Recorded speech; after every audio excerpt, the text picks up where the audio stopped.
આણંદમાં સેવાકીય પ્રવૃત્તિની સરાહનીય પહેલ પૂજ્ય સિંધી સમાજ દ્વારા નાગરિકો માટે આજે 23 તારીખે સવારે 10:30 વાગ્યાના અરસામાં નિઃશુલ્ક ઓર્થોપેડિક ચેકઅપ કેમ્પનું આયોજન કરવામાં આવ્યું।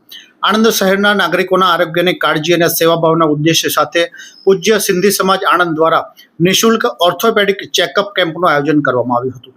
કેમ્પ દરમિયાન નાગરિકોને હાડકાં તથા સાંધાને લગતી સમસ્યાઓ અંગે તબીબી તપાસ અને માર્ગદર્શન મળી રહે તે માટે નિષ્ણાત તબીબો દ્વારા સેવાઓ પૂરી પાડવામાં આવી હતી।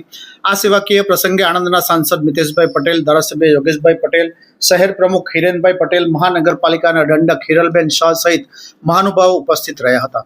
સાથે જ સમાજના પ્રમુખ તુલસીબેન રાજધારી, કોર્પોરેટર પ્રભાતભાઈ પ્રજાપતિ, જશોદાબેન ભાવનાની, ગાર્ગીબેન પટેલ, હાર્દિકાબેન ઠક્કર તથા પૂર્વ કાઉન્સિલર સચિનભાઈ પટેલ સહિત આગેવાનો અને સમાજના પ્રતિનિધિઓએ ઉપસ્થિત રહી સેવાકીય પહેલને પ્રોત્સાહન આપ્યું હતું। આ પ્રકારના નિઃશુલ્ક આરોગ્ય કેમ્પો દ્વારા જરૂરિયાતમંદ નાગરિકોને સમયસર આરોગ્ય તપાસ અને માર્ગદર્શન મળી રહે છે। સમાજ દ્વારા કરવામાં આવેલી આ સેવાકીય પહેલને નાગરિકો પણ પ્રશંસા થઈ રહી છે। ये है हलचल टीवी नेटवर्क और आप देख रहे हैं हलचल टीवी न्यूज। हर हलचल पर नजर, हर हलचल की खबर।